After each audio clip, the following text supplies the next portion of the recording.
Good day, sports fans across the world. It's another boring weekend of international football. I don't have anything against international football, but I'm missing the ever exciting Premier League, the Spanish La Liga, the French league. But all the same, Ronaldo closer to the World Cup at Qatar 2020 to Messi making a 17-minute cameo in their win against Uruguay 1-0. That's the show today. My name is Alija Adebowale, still News Interstar Sports. I have the game with me. Olawale has run away because there's no Premier League. Airing live on Urban Radio Scope, our YouTube channel, of course, on all the possible podcasts that you can think of. I'll let you take the lead on this one, Shay. Introduce yourself. Hello, sport fans around the world. Welcome to today's show. Even though it's quite of a boring weekend without club football, but we are here for you, and I'm very sure you're going to enjoy the show today. Welcome. Perfect. Olayinka. Hi, my sports family. It's great to be back on this wonderful station. Sit back, relax, like I always say, and enjoy the show. All right. Oroku. Sport fans, I don't agree with Debo and Sheyi that this is a boring weekend. Amazing things happening in the World Cup qualifier. Lewis Hamilton not giving up in one of the most exciting Formula One seasons ever. All this we will digest and give you all the details. Stay tuned. All right, perfect. So, like we always do, we're going to start from the best of the best, which is other sports before we move to football. Of course, so there's a rumor going around, and no longer a rumor, actually, as a matter of fact, it's more or less like an investigation in the NBA right now, tampering probe into Lonzo Ball, Kyle Lowry's accusation, and this is in an advanced stage. Olayinka has all the juicy stuff for us on this one. Olayinka. Yes. It's a phenomenon that is very, very. I don't want to use the word common, but it happens a lot, not just in basketball, the NBA. It also happens in NFL. And for this particular issue, an investigation was conducted into possible pre-free agency tampering on the sign and trade acquisition of Lonzo Ball and Kyle Lowry. Now, an illegal pre-free season tampering charge basically states that, look, there's a legal period by which players that are going to become free agents. There's a legal period that teams can approach their agents. Yeah. Okay. However, in this scenario, apparently, Chicago Bulls and Miami Heat, they did not do the right thing. They went to speak to the players directly instead of the agents outside the legal tampering period. And honestly, the NBA, as we know, they're a very, very thorough association. They conducted interviews with team executives, the players, the player agents, and at the same time, they were also gathering information via electronic messaging from office executives of the 4 teams involved. The Chicago Bulls, who got the ball from New Orleans Pelicans, as well as the Miami Heat, who got Lowry from Toronto Raptors. Now it's a big deal because since 2019, the NBA, they've been raising the maximum fine for teams caught up in such a scenario to $10 million. You can imagine. You can imagine a team losing $10 million because they could not wait for a couple of more days.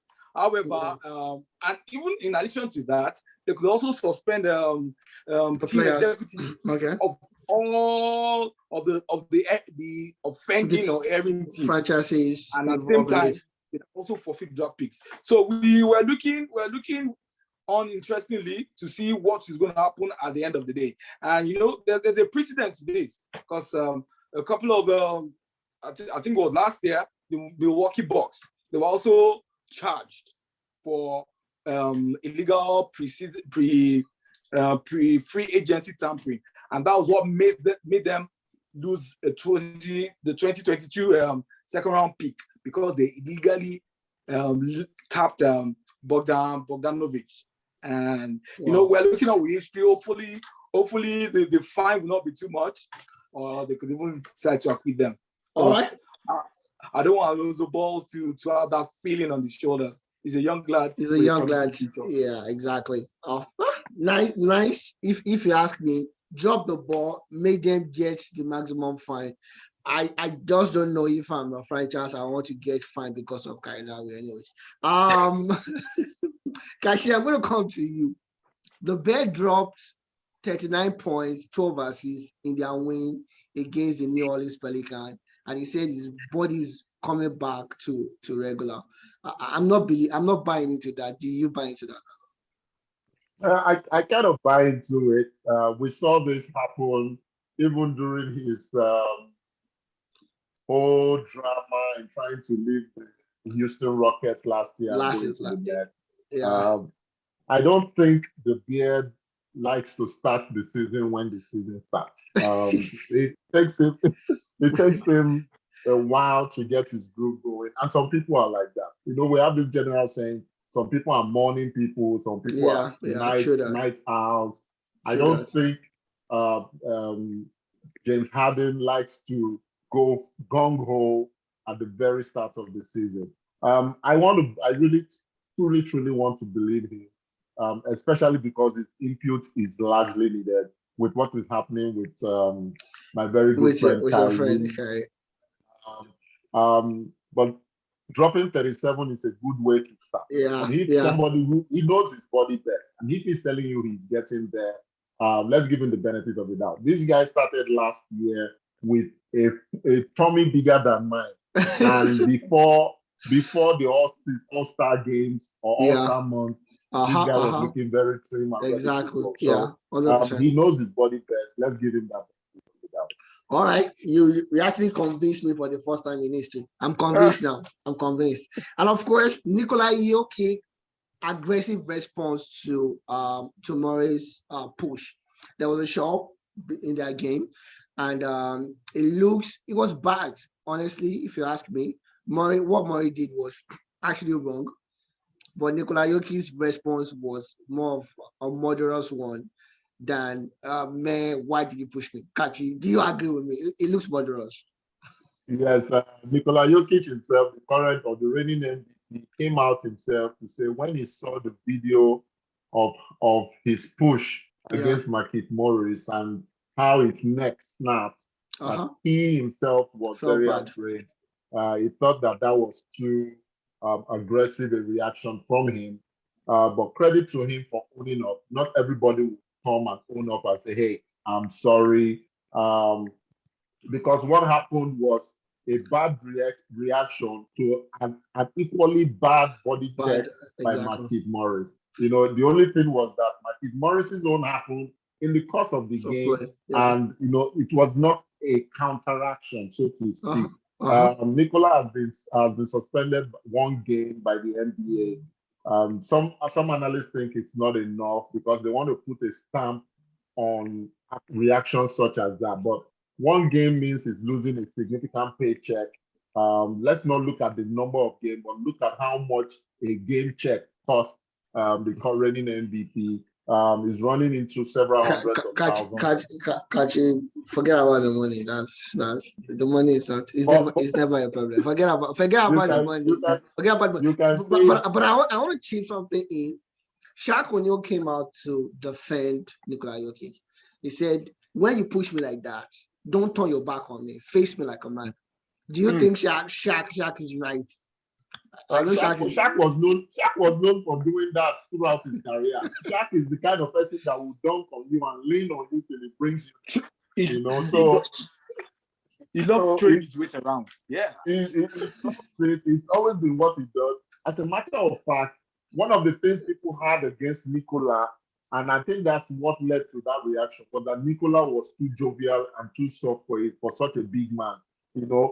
They likened him to a Yao Ming who never got angry on the pitch. And they think that's the next step he needs to take to elevate his game. Players need to start being afraid of Nikola. Right now, you see small guys trying to defend against Nikola.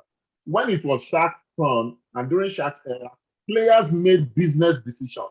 When Shaq was driving to the paint, then you would literally see them opened the lane. Nobody wanted to be hit by Shaq. So it's a two-way thing. Nicola needed to show that aggression that, come on, guys, you can't take me for granted, especially for the European players. They tend to not have the braggadociousness of American-raised players.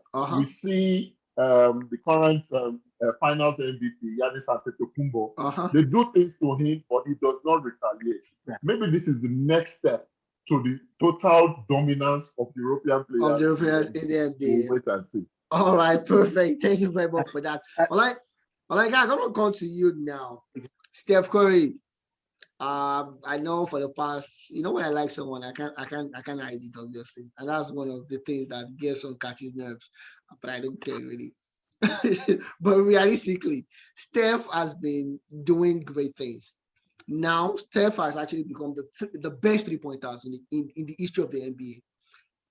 It has taken him 6 seasons less than Ray Allen to do that with more than 3,000 points, and it's closing up to be one of the best in the history of the NBA. I know people. Okay, we spoke about this a couple of weeks ago, actually 2 weeks ago, and we're talking about the best point guard, and funny enough, Kachi brought up it's not Sir, Isaiah Thomas into the mix. That is one of the best. I told him that Steph actually changed the way we perceive the NBA, the way we see three-pointers. And a couple of weeks after, it did this. And Steph might be around for another 3, 4, 5 years on top of his game. It might be. Honestly, what more can we say about Steph? I mean, he's a 33-year-old guy that looks like a 25-year-old guy in the first place. He looks so young. That means he must be a very, very good, disciplined dietitian. Yeah. That's one of the things I love about him. And so far this season, you look at the fact that they played 12 matches, they've won 11. The only team in both conferences to do such. And it boils down, it comes down to the current form of Steph. I mean, he throws 3 points from even the middle of the park. The middle of the court. He's throwing with ease. I mean, it's someone that you cannot take anything away from the fact that he is going to be the biggest, the best 3-point shooter that the game of basketball has ever witnessed. Yeah, exactly. And as of now, he has three NBA titles.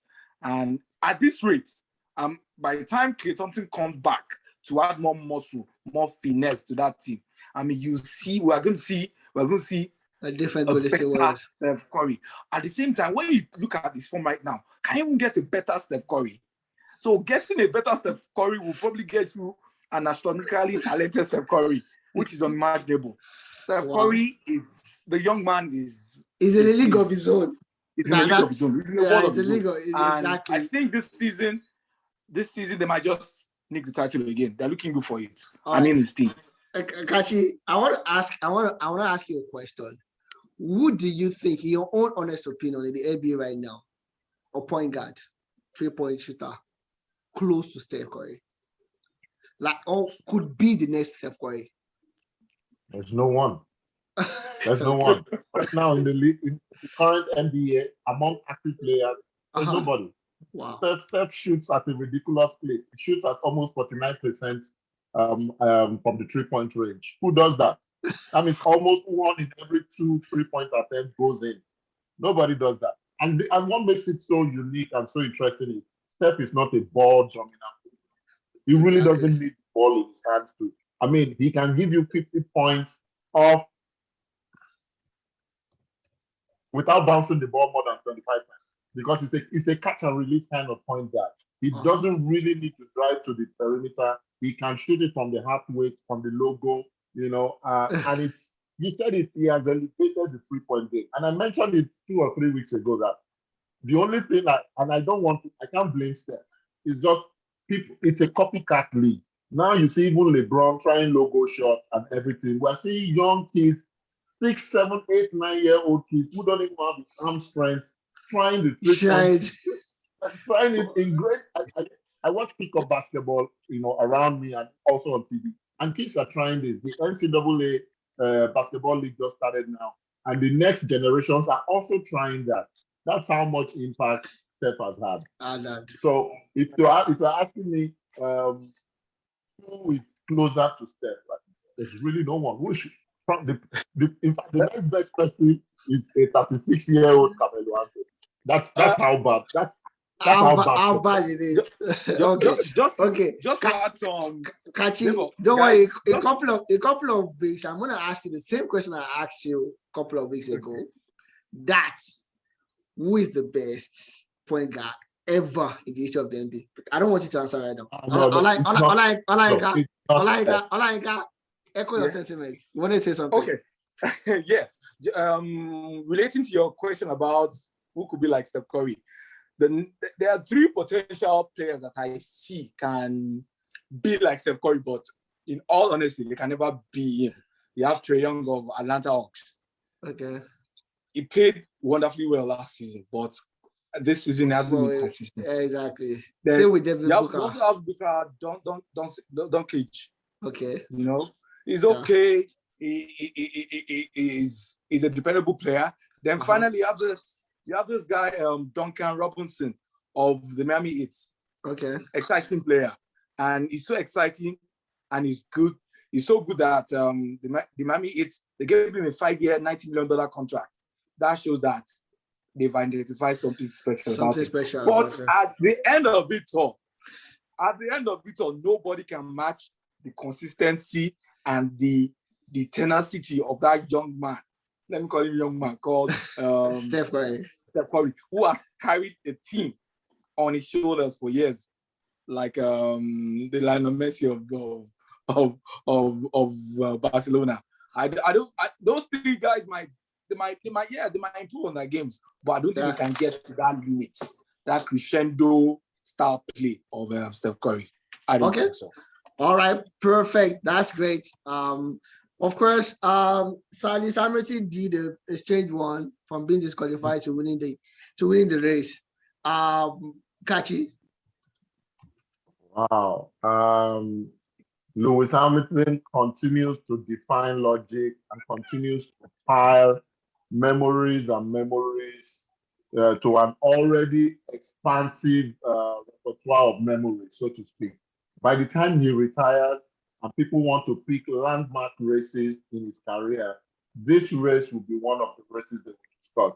The Brazilian Grand Prix in Interlagos was filled with drama. First on Friday in qualifying, because they used the sprint qualifying this time around. Even though he qualified fastest and should have started the sprint race from pole, he was disqualified due to a technical issue with his rear wing. He started today's sprint qualifying from the 20th position and fought his way to finish 5th. But because of the technical issue that led to his disqualification, he was given a 5-place grid penalty, which means even though he was supposed to start 5th, he ended up starting 10th. And from 10th, he drove a masterclass in the same country where his idol and the person who made him take up Formula One racing, Ayrton Senna, was born. Lewis gave us a race for the ages. On the 61th lap, after having pitted for fresher tires, 3 laps after the championship leader, Max Verstappen, Lewis overtook him on the third attempt. And this was after they already had a coming together in lap 41, where that the stewards did a racing event and did not have any reason to disqualify or penalize Max Verstappen. We have said it at Verstappen, we said it at the beginning of the season, that Verstappen is the one person who can challenge Lewis. He currently leads the championship by 14 points with 3 races to go. But what you should really know, and what our listeners should know, is those 3 races in the Middle East, the tracks there favor Mercedes more than they favor Red Bull. Because when it's on a straight line, Mercedes has more electrical power to bypass Red Bull. So it's all to race for. Right now, there can only be one winner from those 2. The other 18 drivers cannot be the champion. So it's all to race for. And between Verstappen and Lewis Hamilton. My wife is not a fan of Lewis because she thinks he wins all the time. So for neutrals such as my wife, long may this kind of rivalry continue between Lewis Hamilton and Max Verstappen. All right, perfect. Thank you very much for that wonderful analysis. And of course, yeah, I'm going to come to you now. David Benavides, the guy that everybody's avoiding right now in the world, gave Davis a whooping of his life over the weekend, and now it wants Canelo. I don't know. Whatever he's smoking, I want some of it for him to want Canelo. I will want Canelo, but I don't know. Maybe you have a difference of opinion about that, or you think it's good enough for Canelo. Okay, thank you, Debo. Let me start by discussing what Benavides did over the weekend. And also, I think Kieran Davis actually brought a total wrong move into that particular bout. Yeah, he decided to go toe-to-toe with someone deadly as Benavides, and the fight was totally, stopped, I think, around the 7th round, thereabouts. Yeah. Benavides is a big, tough boxer, which happened to be the knockout artist of that particular division, talking of the super middleweight division. And something is also on his side. We're talking about age. He's just 24 years. He's a tall, big, and heavy-handed boxer. Okay, talking about Saul Canelo, Benavides actually was the WBC champion of that particular division as at 2018, and had to vacate the belt because he failed a drug test at a point. I think he tested for cocaine, so he had to lose the belt. So had it been all this did not happen to Benavides, Canelo on a normal ground should have fought Benavides to become undisputed. Okay. So right now we can say out of the champions, Benavides is still the one that Canelo has never beaten.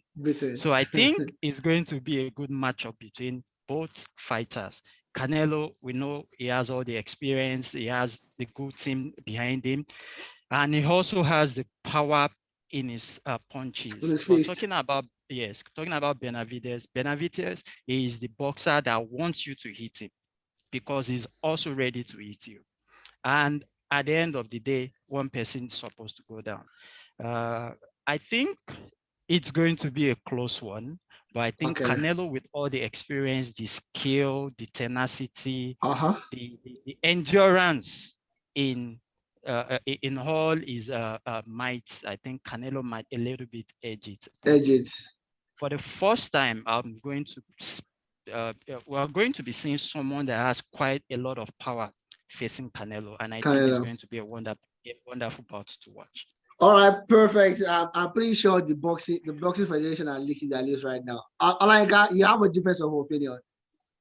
I totally agree with Sheyi. Now, when you look at there's something that we used to say. A lot of people say it. The bigger they come, the harder they fall. When you look at Benavides and Canelo, Benavides has 3 things going on for him. He's younger, like he mentioned earlier. He's 24. Canelo is 31. He's taller than Canelo. He's 6'2", I think, and Canelo is less than 6. Then thirdly, he has a longer reach than Canelo. But all those demerits in quotes, all those disadvantages in quotes that Canelo has, he makes up for in 2 things. One, he's the best pound for pound fighter ever in boxing. Then 2, he has fought 60 fights. That is times 2 of whatever it is that Benavides has. Times 2 and plus 10. He has the experience. He has the strength. He has the tact. He has the skill. He has the wisdom. And I totally concur with the Sheyi that it's going to be a very tough fight. But I trust my Saul Canelo Alvarez to take the day at the end of the day. It's going to be a beautiful fight. All right, perfect. And of course, we're looking forward to the match between Porter and Crawford later this week. I don't know who you think I should support. Who should I support? Porter? I like that name. I don't know both of those boxers, but I like Porter. I'm going to support Porter.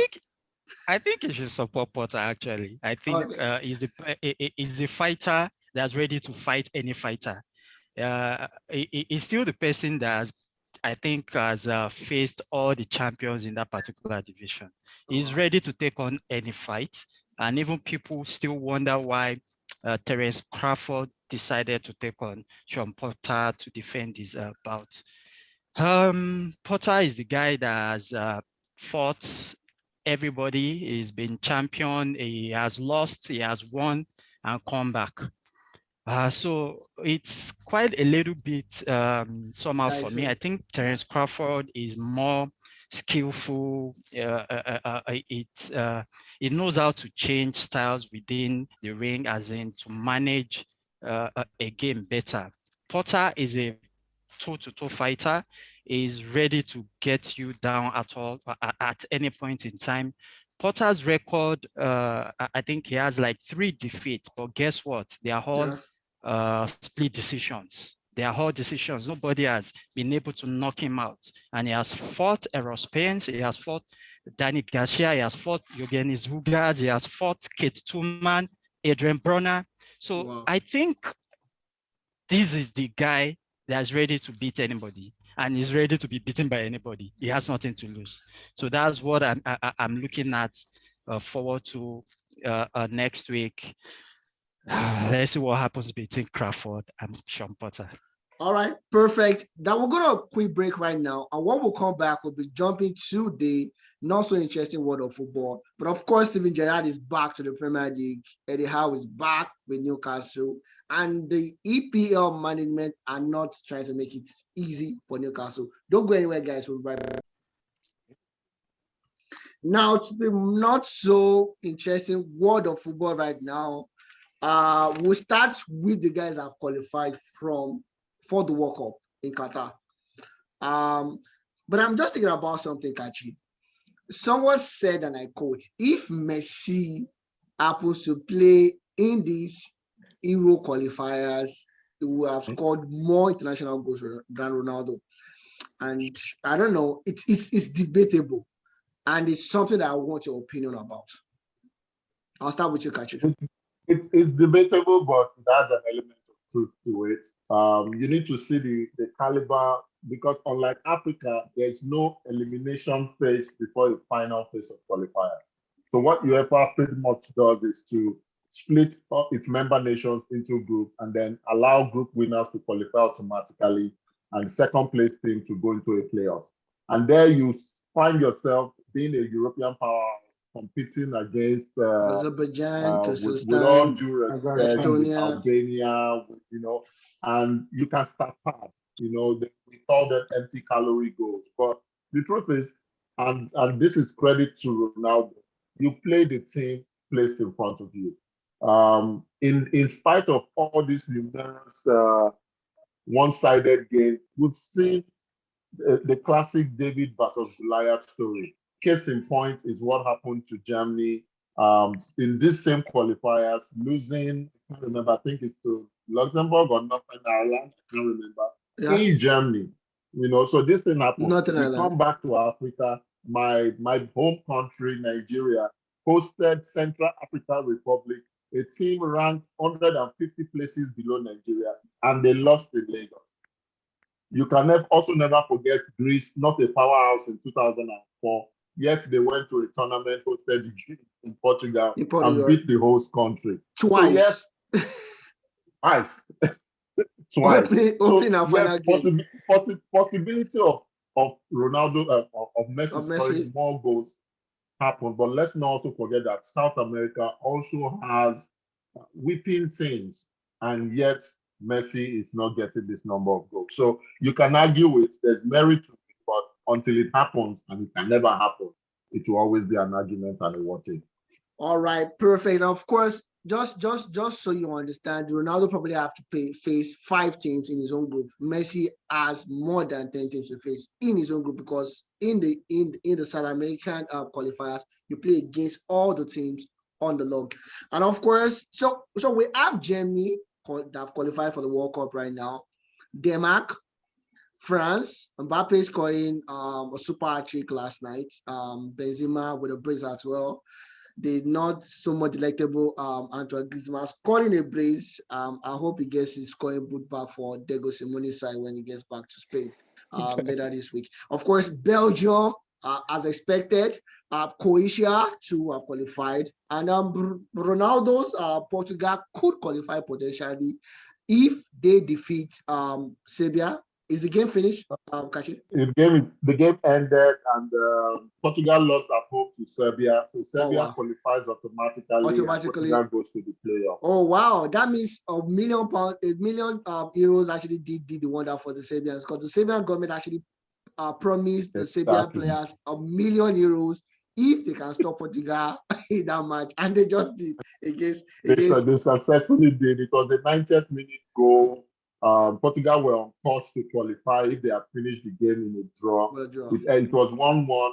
The goal from Serbia, the first goal for Serbia, was a very, very stupid goalkeeping error by Rui Patricio. But this is the same Serbia team that most people would say, oh, they are not a powerhouse. But they went into the dreaded Estadio del Dragão and got a win. Portugal now has to navigate a potential banana skin in the playoffs. We saw Italy miss out on the World Cup via playoff also last World Cup. So it's not all home and dry yet for them. With the kind of teams making it to the playoffs, they may have hope. Northern Macedonia beat Iceland to qualify for the playoffs. Just the same way we were permutating during our production call. Portugal may get a Northern Macedonia and over 2 legs qualify for the World Cup. For the World Cup. All right, perfect. So, okay. Portugal survived, suffered shock defeat. Spain has qualified for the World Cup as well, with the results coming in just right now. Spain has qualified, and Germany, although they've already qualified, decided to do one over Armenia as well. And of course, what else? In Africa, the guys that have qualified for the playoffs right now are Morocco, Senegal, Egypt, and Mali. Olayinka, for some strange reason, I can't see your Algeria here. I thought you said Algeria is the best team in the world right now. Olayinka. You know I'm going to come for your line card. You can't hide. Nothing is wrong with your mic. Even if it hasn't been confirmed that they've qualified for the next round, which I doubt, because even in the last match, they won it away 4-0. They won it away 4-0. Yeah. So I'm sure that by the time the updated results standings they come in, you discover that you erroneously missed out Algeria. Trust me, Algeria will probably be the first team from Africa to qualify for the World Cup. Because when you look at the caliber of players that they have in their team, and when you look at the way they've been demolishing teams during the playoffs, you have the likes of Akim Ashraf. You have Slimani, you have the current African Player of the Year, right? Yeah. The Man City player. Ramirez. I mean, it's a complete team. You have the Feguli. You have Feguli there. It's a team that, honestly, right from the goalkeeping department up to the front, they have what it takes to compete with the best teams in the world. And true to form, they are not going to disappoint me. I'm sure of that. So don't worry. You'll see them soon. Okay, I'm pretty sure they will disappoint you very, very, very, very soon. Shay, I don't like has so much faith in Algeria right now, but I'm looking at the teams, especially from Africa, Morocco, Senegal, Egypt, Mali, of course, Algeria. If Nigeria draws their next game against, I think, is the Central African Republic, if I'm not mistaken. or Cape Verde Island. I think it's Cape Verde Island. Cape Verde. Nigeria could potentially join in the playoffs. If this comes down to the wire, who do you think? And of course, I think Ghana already. Yeah, so Shay, if Nigeria qualifies, all things being equal, Ghana already qualified. What does this potentially look like for Africa? Because this is unfair. If you ask me, it is unfair. We used to get teams qualify across Africa without the heavyweights playing against themselves. This is Morocco, Senegal, Egypt, Mali, Nigeria, Ghana, Algeria, and potentially 2-3 other teams. So that means the big boys are going down, most definitely. Okay, Debo, let's look at it this way. Africa has only 5 slots for the World Cup. You want the best 5 to go to the World Cup. You want the exciting 5 to go to the World Cup. You want Africa to go and perform in the World Cup so that we can really tell the world that we deserve additional slots in the World Cup.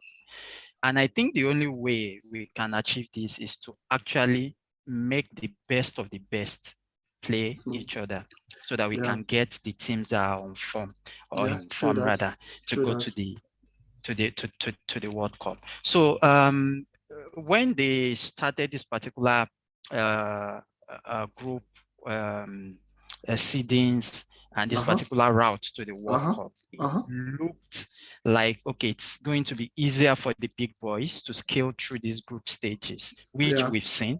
But now the main qualifier will actually be a winner takes all between the big boys. I think it is okay because if you cannot beat the likes of Cote d'Ivoire, you can't beat the likes of Egypt when you meet them. And why are you going to the World Cup? That will be my question to Nigeria.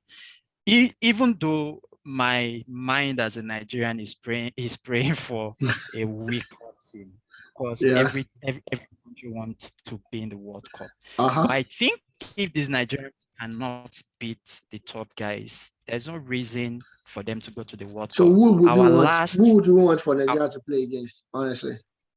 Okay, before I say that, our last 2-3 shows in the World Cup has been a show of shame. So I think if we are not worthy to be there, I won't be bothered. Okay. Anyway, I don't mind Nigeria playing the likes of Mali, Congo playing the likes of Equatorial Guinea if they happen to get out of that group. And I can see Algeria's Olayinka's Algeria will be playing against Burkina Faso in their last match. I would prefer Burkina Faso beating them so that we can meet them. All right. Perfect. So Olayinka, for all we know, Algeria might not even be at the playoffs. Okay. I'm not going to say anything again. So to a little bit of transfer rumors and tidbit across the world, across the globe, I could see it could be moving potentially to Borussia Dortmund on a temporary basis. Aken has not been given so much chances with Chelsea, and injury has not been of good to him as well. Has not been pleasant to him as well. Olayinka, when Aken came to Chelsea, we felt, oh, this is like the best new thing, and fresh out of Ajax, young guy, cerebral, good passes, good footwork, and all. Where did he get it all wrong with Chelsea? Was it Lampard, or was it himself not looking after himself? Yeah. First of all, I need to mention the fact that Hakim Ziyech was an animal at Ajax. He was so explosive. He was talented there, and he still is talented. But the key issue, from my own perspective, is it's more of tactical. I mean, we know that Titi Tuchel, the coach of Chelsea, he prefers a 4-3-3, a 3-5-2 formation. Yeah, 3-5-2 formation. And Hakim, ever since even right from his Ajax days, he has never been seen as a very hard-working midfielder that tracks back. When you're playing 5 in the midfield, The idea is that 2 will stay back, 3 will go. Then when the opposition has the ball, those 3 out of the 5 midfielders will fall back. And I think that Hakeem has not been able to display the characteristics or features that Tuchel actually needs to cement a place there. So I think it's more of tactical.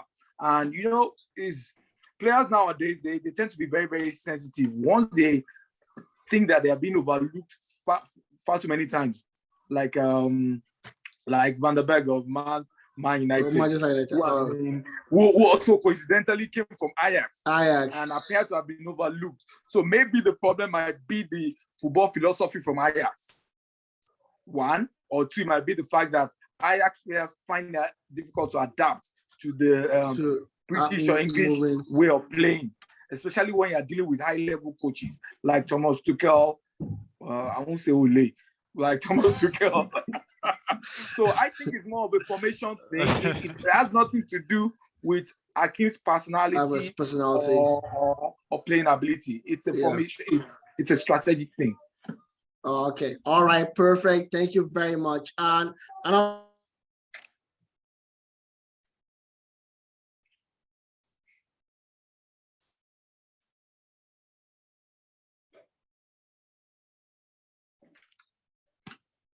first, moving on to other things, Dani Alves has moved back to Barcelona on a £1 or €1 salary every week. I don't know who is fooling who. This is the same Dani Alves that has decided to sue the club that he left back in Brazil. Kachi, who is fooling who? £1. Are they joking or? No, nobody is fooling anyone.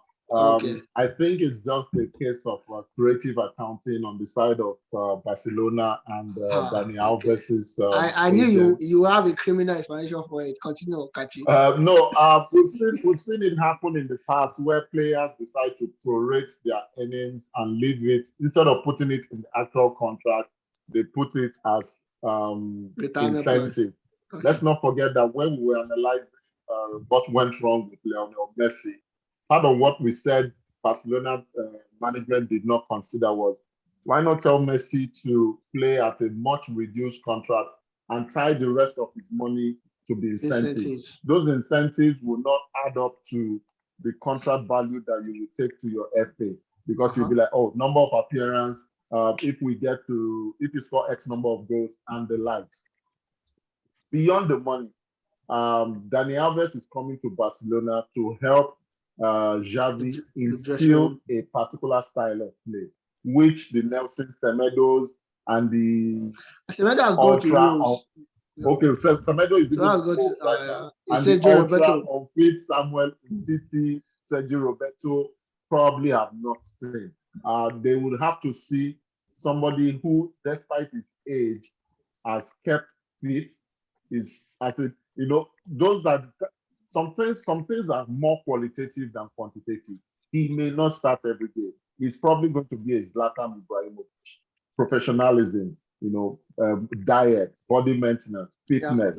Players see people who have done this, and he is going to come and he will be a sounding board to Xavi. So Xavi may not want to shout at the players, but he would have told him, Danny, I will shout at you. If they see me shout at you, they will be more afraid. Exactly. So it's more psychological. I'm not saying he's not going to contribute, but in fact, to go back to your question, they are not fooling anyone. Those that know that Dani Alves will not play for $1. The money is just the money. For you accounting crooks, you are just hiding behind the books. Okay. The money is going to be like Allen Iverson's contract with Reebok coming later in the future. All right, perfect. Whatever makes you accountant sleep at night.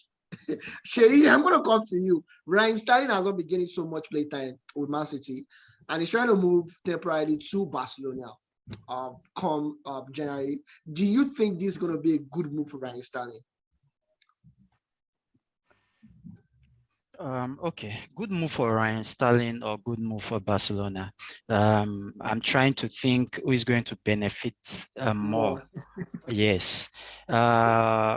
When Guardiola decided to sign the 100 million Jack Grealish. If you remember very well, Debo, we mentioned it that Ryan Sterling might end up leaving Man City, and we are seeing it already. Lack of playing time for someone that holds, anyway, they're supposed to hold a shirt in the English national team. That's not supposed to be so. And I know the English coach really believes so much in Sterling, and he will keep using him. But the point is, he needs playing time. If he's going to get it in Barcelona, fantastic for him. But my question is he going to actually, is it going to fit into Xavi's plans? That would be the $1 million for like 3 or 4 years. So I think it should. Yeah, it should. That shouldn't be a problem. Can I add something, guys? Sure. It's so ironic that the man chasing Raheem Sterling out of Man City does not start in the English national team where Raheem Sterling starts, and Raheem Sterling sits on the bench at the level.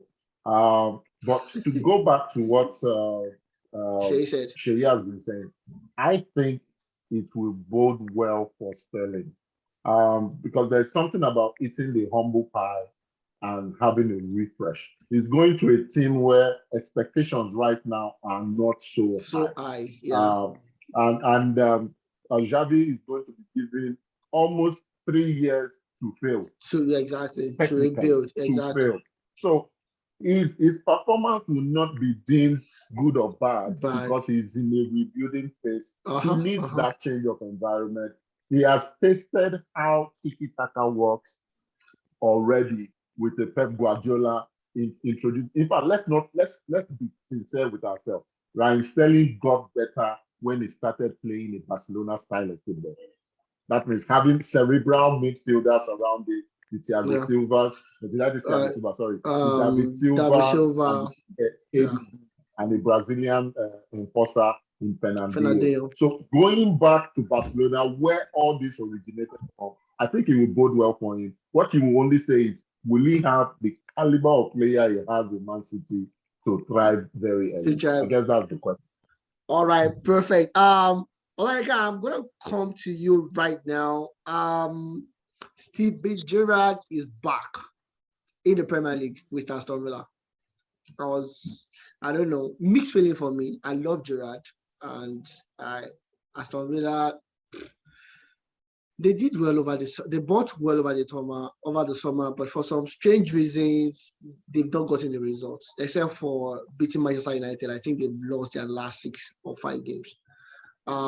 Is this a good move for Gerrard coming to Aston Villa at this particular point in time? Steven G, I want to believe has learned the managerial baby ropes. He has learned the ropes by what he has done so far, and he can only get better.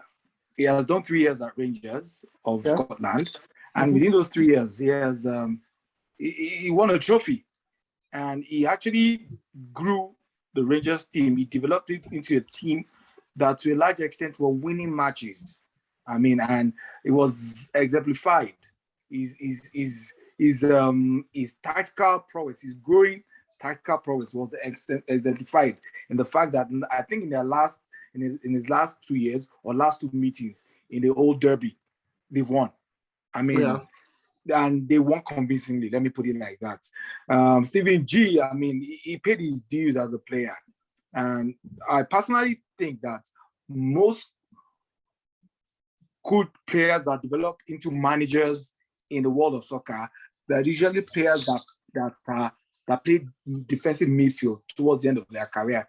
You look at Pep Guardiola, you look at Diego Simeone, you look at Steven Gerrard. He has fallen into that group.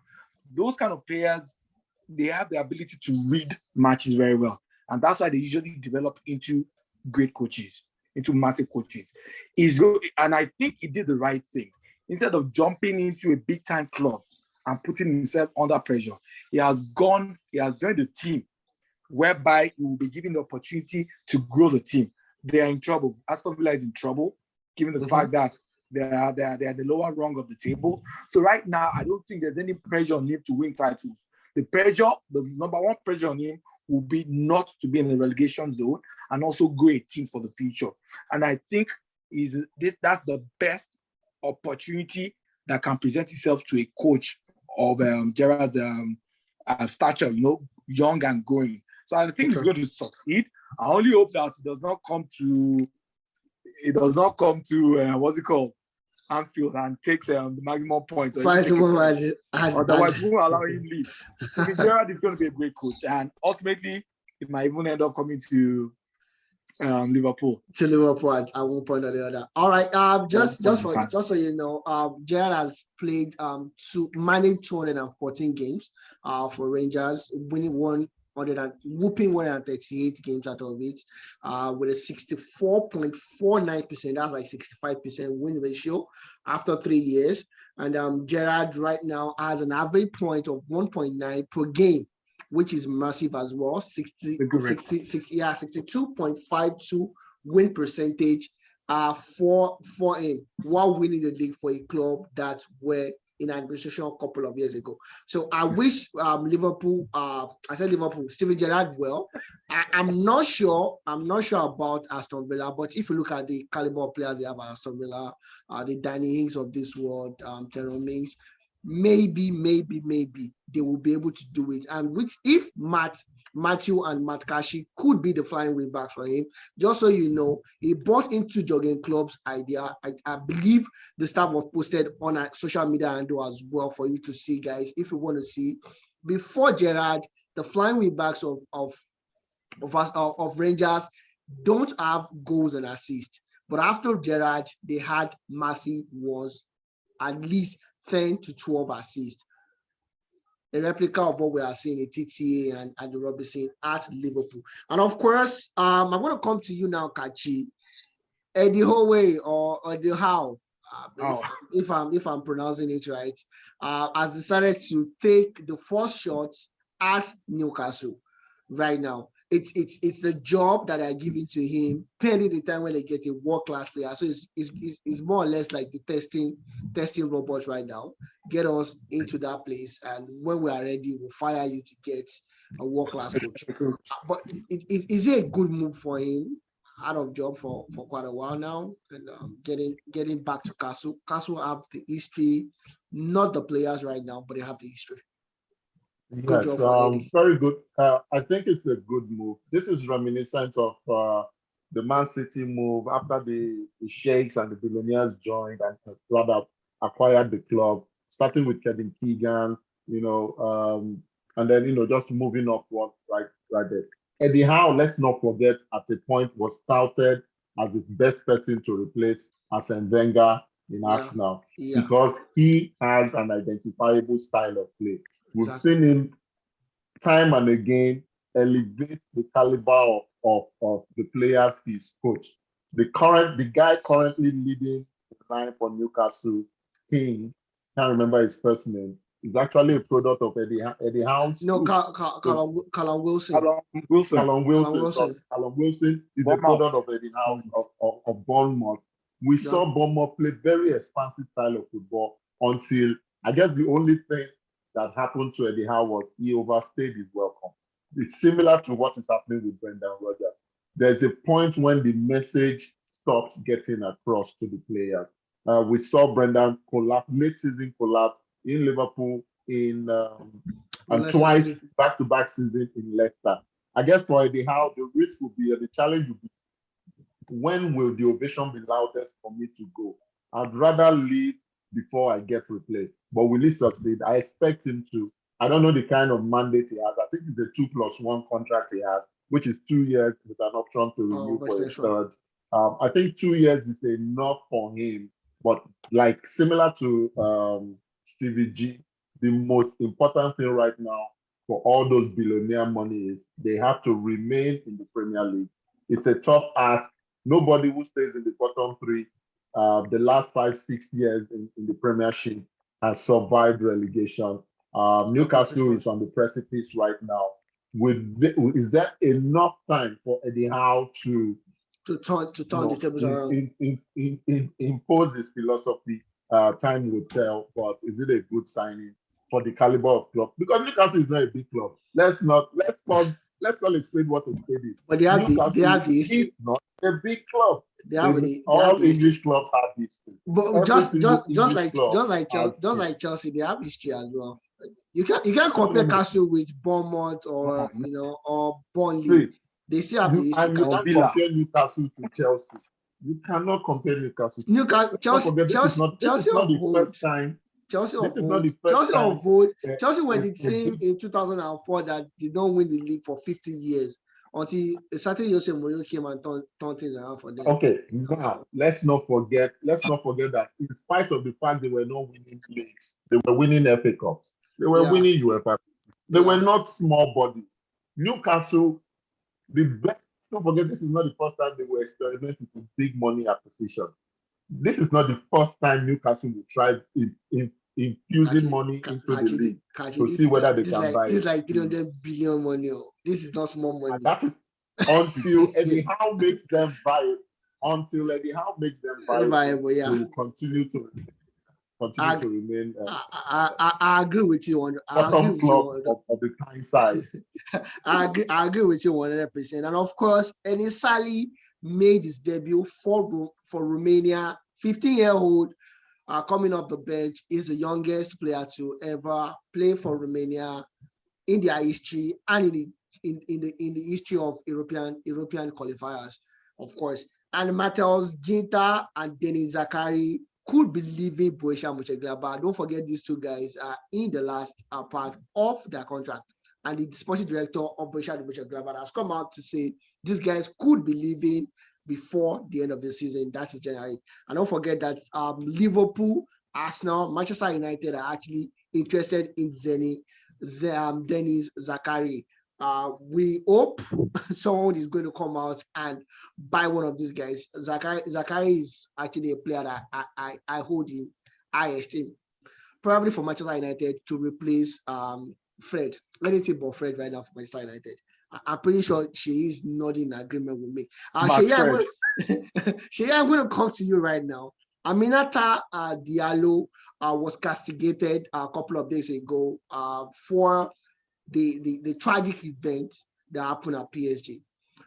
She came out to say she's innocent and she has not been charged for anything right now. Do you think, especially with the media, that people should actually take a step back before putting out stories, especially damning stories like this, into print, or this is just about money and ovation and likes? We don't care about the people involved because these are real human beings. And I apologize personally for bringing out the story, breaking out it, thinking it's a breaking news, to see that at least for now she is innocent until proven guilty. Yeah, I think, Debo, at least we're happy that the news came out about her being innocent until otherwise. And I think that is the most important thing for her career, and for her to be able to focus on her football going forward. But like you said, I think the press should be very careful how they put out words, especially things that are not yet, 100% verified. 100% verified and confirmed, especially when it's a case that has to do with police.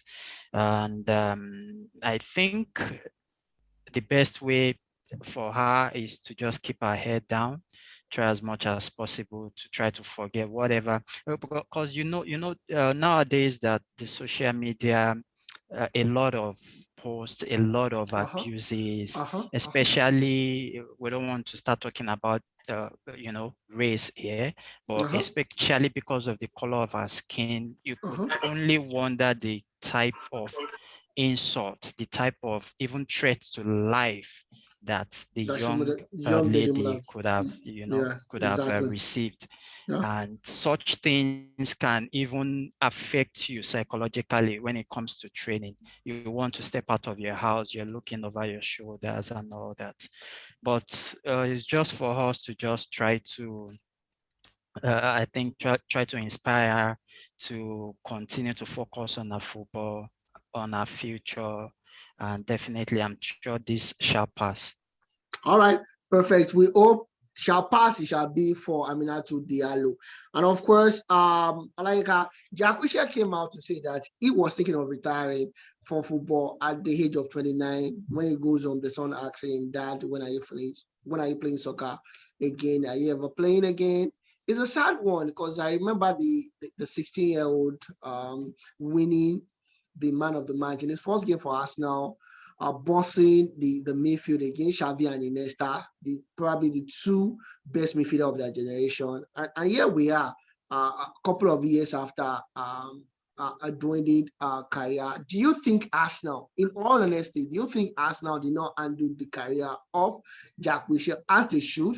Or it's just about Jack Wilshere not taking care of himself? Or it was just his style of play? Or a combination of the three?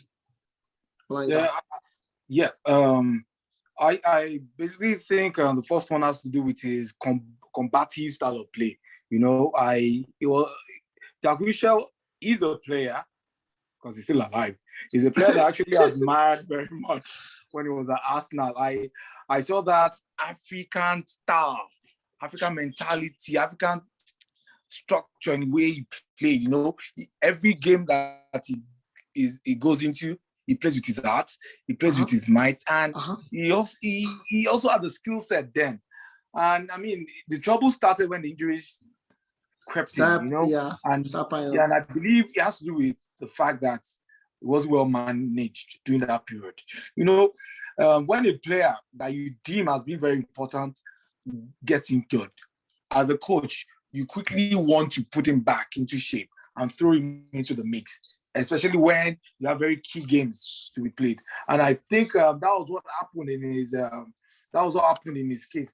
And you can imagine a guy moving from West Ham, from Arsenal, someone that played from Arsenal, moved to West Ham. No, he did not move to West Ham from Arsenal. He moved to Bournemouth from Arsenal. It was on loan to Bournemouth. Initially, it was on loan. Yeah, he made the move. He made the move permanent. Then now, he went to West Ham. I'm sorry. He went to West Ham. Now moved over to Bournemouth. I mean, it's to me, it's a sad story of a guy that, I mean, was once touted to be the next biggest thing in England football.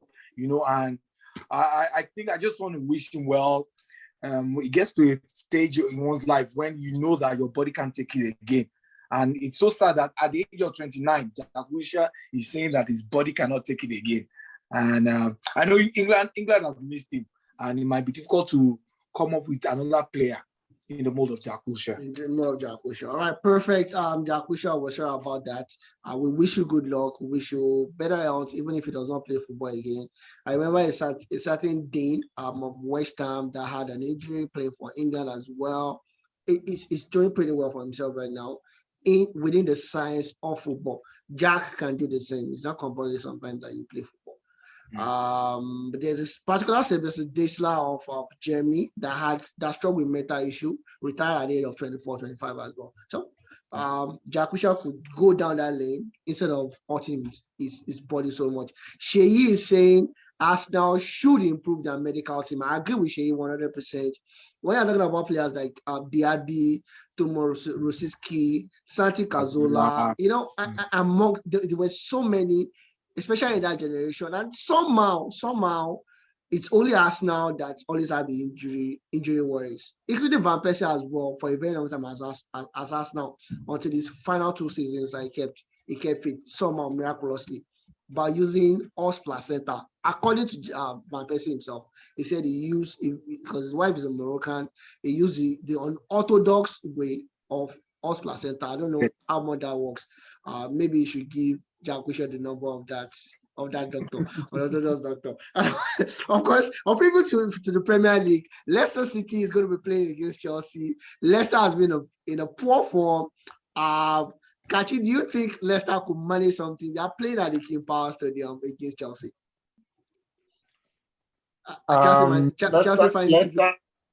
Leicester obviously inconsistent right now, but we've seen them elevate their game when they are playing the big boys. They narrowly lost to City. They won against United. I will not. It will not be against them, because if there's anything that levels the playing field in the Premier League, it is the return from international breaks. Players don't get their rhythms again, so big teams usually struggle in the first game after an international break. That might just be what works in Leicester's favor. A lot of their players did not travel for international games compared to Chelsea. Of course. Never ruled them out. I'm not saying they will. I'm saying don't rule them out. All right, perfect. Aston Villa is going to be playing against Brighton and Hove. I'm looking forward to that match. First game for Steven Gerrard. Burnley against Crystal Palace. I'm tipping Patrick Vieira to win Burnley, even it's an away game. Shay, do you agree with me? Do you think Crystal Palace will defeat Burnley? I think they're one of the form teams in the league, so I definitely think they should be able to handle the bullish Burnley team and be able to put one all right against them. Perfect. I'm pretty sure Gallagher is going to be in a pretty happy mood. He just got his international call up to the English setup due to the withdrawal of some major players like Raheem Sterling from the English team. And of course, Newcastle is going to be playing against Brentford as well. Norwich versus Southampton. Watford versus Manchester United. We expect Manchester United to win this one. If they don't, then bye-bye Ole Gunnar Solskjaer. Wolves versus West Ham United. Liverpool against Arsenal. Liverpool, don't forget last time out, they lost against West Ham. But of course, when you have Mo Salah, anything can happen. Olayinka, do you think Liverpool is going to do one against Arsenal? Arsenal has pretty been the informed team, but Liverpool with Salah and Sane is just on a different level. Like Kachi pointed out, you know, most players, especially top players, when they come back from international breaks, they find it difficult to quickly adjust. Okay. You know. So what do you think the scoreline is? Because we don't have so much time. Okay. What do you think the scoreline players went away, but they still have the experience, they have the mental superiority over Arsenal. It's going to be a Liverpool win. All right, perfect. Especially at Anfield. Nobody wants to go to Anfield. Nobody wants to go to Anfield. The fortress. And of course, Manchester City are going to be playing against Everton. Kachi, you went to Anfield, you lost at Anfield, so don't unmute your mic. I'm unmuting it to say nobody wants to play in Anfield except Brighton and Hove. Oh, okay, all right. Kachi, you're just such a bully. Man City versus Everton. City at the Etihad. Rafa Benitez, with his early form, is understanding that he's back in the Premier League again. Spurs versus Leeds United. Antonio Conte versus Bielsa. That's going to be an interesting one as well. And in the Spanish La Liga, Barcelona versus Espanyol. That is a local derby for Barcelona. It's never an easy one for them. And Atletico Madrid is playing against Osasuna. We expect Atletico Madrid to win that. Of course, unless they do an Atletico Madrid. Granada versus Real Madrid will be the final top clash in Spain. And of course, in Italy, Lazio will be playing against Juventus. So Mario Sarri is going back. Is welcoming Juventus, his old side, to Rome. And of course, Fiorentina will be playing against Milan. Fiorentina has been going up and down. We don't understand Fiorentina, but Milan with their form should be able to do something against Fiorentina. Inter Milan versus Napoli, and of course Girona versus Roma. Kachi, you want to say something to or shout out to someone? No, not to someone, but special shout out to the Canadian men's national team for keeping it real in the current 2022 World Cup qualifier. 1-0 against Costa Rica. We don't say so much about them. I think we should give credit to whom credit is due. They are currently third on the table after 7 games. We expect them to maintain that, and hopefully we'll be rooting for both Nigeria and Canada. So if we win, sorry, I'm not in Nigeria. So if we win, if we are third, are we qualifying for the World Cup? The top 3 teams qualify automatically. All All right, perfect. So we Canadians, we are going to the World Cup next year by the special grace of God. If Nigeria wants, they should qualify. If they don't, they should not. But of course, Victor Osimhen is the oldest property in Europe right now. I don't think Osimhen should not be at the World Cup anyways. So because of Osimhen, I'm supporting Nigeria. I had to change your mind. That's the wrap, and that's the show, guys. Thank you very much for staying tuned with us. Thank you very much, Kati, Olayinka, Sheyi. Till we see you guys again next week, when we'll be coming with the review of the English Premier League and all the league matches. Don't stop supporting sport, and make sure you follow all our social media handles. Thank you very much, guys, and have a wonderful sporting week.